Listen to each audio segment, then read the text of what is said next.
नमस्कार दोस्तों, Dakshita Aaradhya blog channel में आप सभी का एक बार फिर से बहुत बहुत स्वागत है। आशा करते हैं आप सभी अच्छे होंगे और अपने घरों में स्वस्थ और सुरक्षित होंगे। तो नवरात्रि की आप सभी को बहुत बहुत शुभकामनाएं। 22 सितंबर दिन सोमवार नवरात्रि स्टार्ट हो जाएगी और इसमें 3 मुहूर्त है इसका, जब आप माता की चौकी या माता की आसन को बिठा सकते हैं। तो चलिए आज हम लोग बात कर लेते हैं माता की चौकी कैसे बिठानी है। तो सबसे पहले देखिए, जहाँ पे आपको चौकी बिठानी है वहाँ पर अच्छी तरीके से सफाई कर दीजिए। उसके बाद वहाँ पर एक चौकी रख दीजिए और आप आर्टिफिशियल फूलों का इस्तेमाल कर सकते हैं, तो उसको लेकर के आप अच्छी तरीके से वहाँ पर सजा दीजिए। मिट्टी का आप घड़ा ले सकते हैं, इसके साथ आप जो है कि पीतल का भी घड़ा ले सकते हैं, लेकिन उसमें कलावा ज़रूर बांध दीजिएगा और ओम का और साथ ही निशान ज़रूर बना लीजिएगा, जो कि बहुत ज़्यादा ज़रूरी होता है। और माता की मूर्त आप फ़ोटो भी रख सकते हैं, आप चाहें तो मिट्टी की मूर्त भी रख सकते हैं, आप चाहे जिस चीज़ की भी मूर्त माता की आप किसी भी रूप में स्थापित कर सकते हैं। और उसके साथ आप माता को पान का पत्ता और उसके साथ ही सुपारी, ये सारी चीज़ें जो है इसमें डालना जो है मटके में ज़रूरी है। कारण ये है कि आप इसमें फूल ना डालें। फूल डालने से क्या होता है कि वो फूल जो है ना वो मतलब उसमें पानी में रहते रहते वो सड़ने लगता है और उसकी जो है महक बहुत ज़्यादा आने लगेगी, तो ये समस्या हो सकती है। वैसे हम ऐसे दिखा रहे हैं, लेकिन आपकी इच्छा है तो आप डाल सकते हैं, नहीं इच्छा हो तो ना डालें। और जो आप नीचे कलश के नीचे देख रहे हैं चावल, तो वहाँ पर आप जौ का इस्तेमाल करिए। अभी तो जो है कि चावल की बजाय अगर आप जौ रखते हैं और ज़मीन पर आप कलश स्थापित करते हैं तो वो ज़्यादा अच्छा होगा। और जौ जो है वो चारों तरफ से उग जाता है और वो बहुत ज़्यादा अच्छा भी लगता है और फलदायी भी होता है। उसके साथ अगर आप वैसा नहीं कर पाते हैं तो यहाँ पर देखिए, आप एक मिट्टी का ऐसे पात्र ले सकते हैं, उसमें मिट्टी डाल दीजिए, जौ डाल दीजिए और उसके बाद आप जो है कि उसमें थोड़ा थोड़ा पानी का छिड़काव करते रहिए और घड़े को रख दीजिए, उसमें पानी भर दीजिए। पैसा ज़रूर डालिएगा, क्योंकि पैसा डालना बहुत ज़्यादा ज़रूरी होता है। तो पैसा ज़रूर डालिएगा उसमें, और सुपारी और ये सारी चीज़ें, अक्षत भी उसमें डालना ज़रूरी है। तो इस तरीके से आप रख दीजिए, तो उससे क्या होगा कि अच्छी तरीके से जो है कि नारियल के आसपास जौ जम जाएगा। तो आप इसमें 3 मुख होता है नारियल में, आप देखे होंगे, तो उसको अच्छी तरीके से चुनरी को बांध करके उसको नीचे के साइड रखिएगा, ताकि जो है कि आराम से वो नारियल काफ़ी दिनों तक सुरक्षित रहे। और उसमें जो है कि कलावा ज़रूर बांधिए। तो इस तरीके से आप बिठा सकते हैं। गणेश भगवान की प्रतिमा ज़रूर लीजिएगा, क्योंकि जैसा कि आप सभी को पता है कि गणेश भगवान की पूजा का सबसे ज़्यादा विशेष महत्व होता है। पहली पूजा है वो जो गणेश भगवान की ही होती है। तो आप गणेश भगवान की एक छोटी सी प्रतिमा ले सकते हैं और उनको स्थापित कर दीजिए गणेश भगवान को, और सबसे पहले उन्हें ही पूजा करिए और उसके बाद माता दुर्गा की पूजा की जाती है। अगर आप अखंड ज्योति जलाना चाहते हैं तो वो भी आप जला सकते हैं, लेकिन एक बात का विशेष ध्यान रखिए कि जो चीज़ें आप पहले दिन माता रानी को चढ़ाएं उसको हटाना नहीं होता है, तो उसको आप हटाएं नहीं। आराम से उसको उस दिन तक, पूरे 9 दिन तक इसी तरीके से रहने दीजिए और हटाइए मत। गणेश भगवान जी को भी आप आराम से हर चीज़, फूल है, माला है और हर चीज़ उनको पहनाइए। उसी प्रकार से विधि विधान से भगवान गणेश की भी पूजा की जाती है।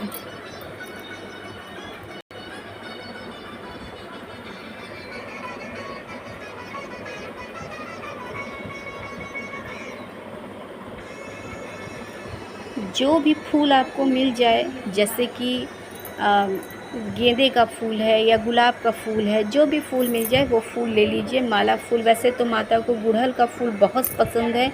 आप गुड़हल के फूल का जो है 9 दिन आप माली को बोल दीजिए, वो आपके घर जहाँ पर आप रहते हैं वो आपको ज़रूर गुड़हल का फूल पहुँचा देगा। और आप जो है कि माता की आराधना आराम से कर सकते हैं। अगर ऐसा नहीं है तो आप कहीं पर भी पौधा भी लगा सकते हैं कुछ दिन पहले, ताकि उसमें से गुड़हल का फूल आराम से मिल जाए। वैसे आप जो चाहें वो फूल लगा सकते हैं, कोई समस्या नहीं है। और आप 9 दिन जो है कि माता की आराधना करने के लिए प्रतिदिन जो है कि फूल, जो पहले दिन जो फूल चढ़ता है वो नहीं हटाया जाता है, उसके बाद का आप लगातार फूल बदलते रहिए। कलश पे भी फूल ज़रूर चढ़ा दीजिएगा, क्योंकि एक तरह से वो माता का रूप ही है। जिस तरीके से माता की मूर्ति आप स्थापित करते हैं, उसी तरीके से माता की जो है कि वो कलश भी उनका रूप ही है। तो आम का टल्लो का विशेष महत्व है, आम का टल्लो ज़रूर ले लीजिएगा। अगर वो आपके पास नहीं उपस्थित है तो आप अशोक का पत्ता भी ले सकते हैं, वो भी उतना ही शुभ माना जाता है जितना कि आम का टल्लू। तो जो अखंड ज्योति जलता है उसमें हमेशा ध्यान रखना है कि दीपक जलता रहे, और उसका ध्यान रखना बहुत ज़रूरी है। उसके आसपास अगर आप सफाई करना चाहते हैं तो एक दीपक बगल में ज़रूर जला कर रख लीजिए, ताकि उसका प्रतिरूप वो रहे और वो दीपक बुझे न। इस बात का विशेष ध्यान रखिए। भगवान गणेश को दूब ज़रूर चढ़ाइए, क्योंकि उनको दूब बहुत पसंद है। आप अपने सामर्थ्य के हिसाब से जितना भी चाहे आप उनको सजा सकते हैं, संवार सकते हैं, क्योंकि ये 9 दिन माता का है। तो आप जो है कि उनको हर तरीके से सजा संवार सकते हैं जितनी आपकी सामर्थ्यता है। तो माता को यहाँ पर देखिए लौंग है, इलायची है, बतासा है, उसके साथ ही मिठाई है, ये सारी चीज़ें माँ को चढ़ती हैं। तो ये मंगा करके आप ज़रूर रख लीजिए। बतासे का भोग माँ को ज़रूर लगाइए। तो दोस्तों, जितनी आपकी सामर्थ्य है आप उस हिसाब से माता रानी की आराधना कर सकते हैं, क्योंकि माता अमीर और गरीब सभी की है। तो जिसकी जितनी सामर्थ्य है माता उतना ही उससे चाहती हैं। तो ऐसी कोई बात नहीं है, आप उनसे प्रार्थना करिए अपने लिए और अपने परिवार के लिए, सब अच्छा हो और सब मंगल हो। इसके साथ ही घट स्थापना का प्रातःकाल का मुहूर्त 22 सितंबर को प्रातःकाल सुबह 6:09 से सुबह 8:06 तक का है। और इसके साथ ही दोपहर में अभिजीत मुहूर्त है। अगर आपको लेट हो जाता है किसी कामवश, अगर आप सामान वगैरह इकट्ठा करने में समय लग जाता है, तो आप 11:49 से 12:38 तक जो है कि आप स्थापना कर सकते हैं। ऐसी कोई समस्या नहीं है।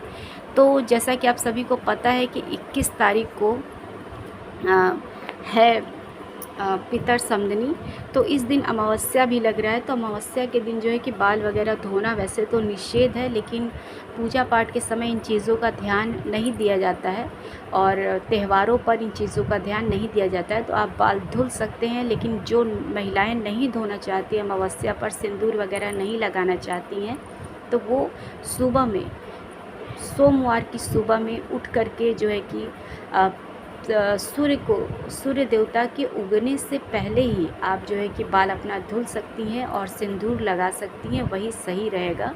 क्योंकि उसके बाद जो है कि लगाना सही नहीं होता है, या बाल धुलना सही नहीं होता है।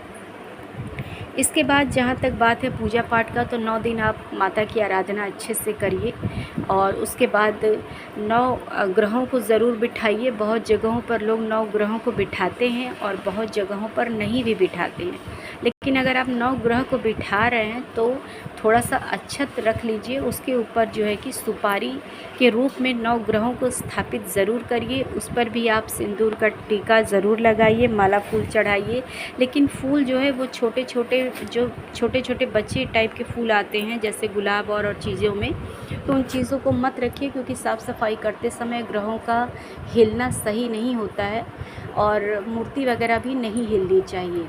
तो इस बातों का खास ख्याल रखें। साथ ही जो है कि अच्छी तरीके से तैयार होकर माता की आराधना ज़रूर करें, क्योंकि माता जो है वो सुख समृद्धि की देवी हैं, तो वो आपकी इच्छाओं को ज़रूर पूर्ति करेंगी। और लास्ट में आप पूजा के बाद पैसा ज़रूर रखें, जैसे कि जो भी चीज़ें आपसे छूट गई हों वो उसके लिए माँ से क्षमा याचना होती है, तो उसका ध्यान ज़रूर रखिए। उसके साथ ही आपको किस तरीके से अगियारी करनी है, अगियारी मतलब हवन, तो हवन भी करना बहुत ज़रूरी है। 9 दिन आप पूजा पाठ के समय माता की आरती, उनका जो है कि कथा ज़रूर सुनिए और करिए। आप खुद से भी कर सकते हैं वो चीज़ें, लेकिन अगियारी करना बहुत ज़रूरी है, हवन। तो उसके लिए आप आम की सूखी लकड़ी का इस्तेमाल ज़रूर करिए। अगर वो नहीं मिल रहा है तो आप उपले का इस्तेमाल कर सकते हैं, गाय के उपले का इस्तेमाल ज़रूर करिए। उससे जो है कि अगियारी होम किया जाता है। तो होम मार्केट में आराम से उपलब्ध है, कोई दिक्कत नहीं है, आपको आराम से मिल जाएगा होम का सामान जो है। तो उसमें आप थोड़ा सा चावल, अक्षत थोड़ा सा मिलाइए, थोड़ा सा गुड़ ज़रूर मिलाइए, देसी घी भी ज़रूर मिलाइए। आप चाहें तो उसमें आप किशमिश वगैरह भी सब थोड़ा थोड़ा मिला करके उसको अच्छे से मिला करके एक डिब्बे में भर के रख लीजिए। और 9 दिन माता की अगियारी उनके लिए ज़रूर करिए, क्योंकि ये ऐसा समय है जब पूरा वातावरण शुद्ध हो जाता है और जो कि मातामयी हो जाता है, और हर जगह आपको पॉजिटिव एनर्जी ही देखने को मिलेगी, घरों से लेकर बाहर तक। तो आप आराम से उसमें आप रम जाइए, क्योंकि मंदिरों में भी आप आसपास देखेंगे घंटियों की धुन, और हर चीज़ आप सुबह उठकर देखिए, शाम देखिए, दोपहर देखिए, चाहे जिस समय देखिए, आपको सिर्फ़ और सिर्फ पॉजिटिव ही चीज़ें मिलेंगी। पेड़ पौधे से लेके इंसानों से, जानवरों से, पक्षियों से, हर जगह आपको सिर्फ पॉजिटिव एनर्जी का ही एहसास होगा। तो वो एनर्जी अपने पास संचित करके भी रखिए और दूसरों तक भी ज़रूर पहुँचाइए। अपना और अपने परिवार का विशेष ध्यान रखिए, खासकर इस समय। तो क्योंकि साथ ही मौसम भी बदल रहा है, तो इस बातों का विशेष ध्यान रखिए।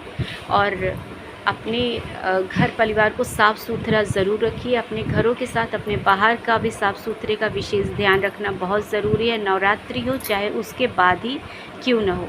तो नवरात्र से संबंधित एक बहुत ही अच्छी कथा है, जिसको हम अपने वीडियो पर अपलोड करेंगे। अगर आपकी इच्छा है तो आप देख सकते हैं कि माता रानी को जो है कि बासी खाना, मतलब बासी नहीं, जो खाना रात में बनता है, समझ लीजिए वही खाना माता को सुबह में चढ़ता है। एक तरह से बासी खाना ही वो होता है।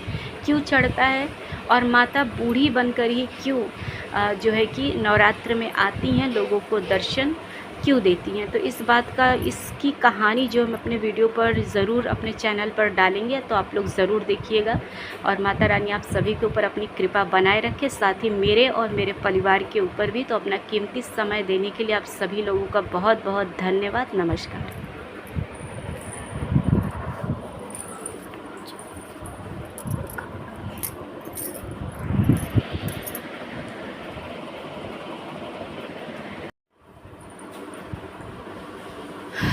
तो दोस्तों, जितनी आपकी सामर्थ्य है, आप उस हिसाब से माता रानी की आराधना कर सकते हैं, क्योंकि माता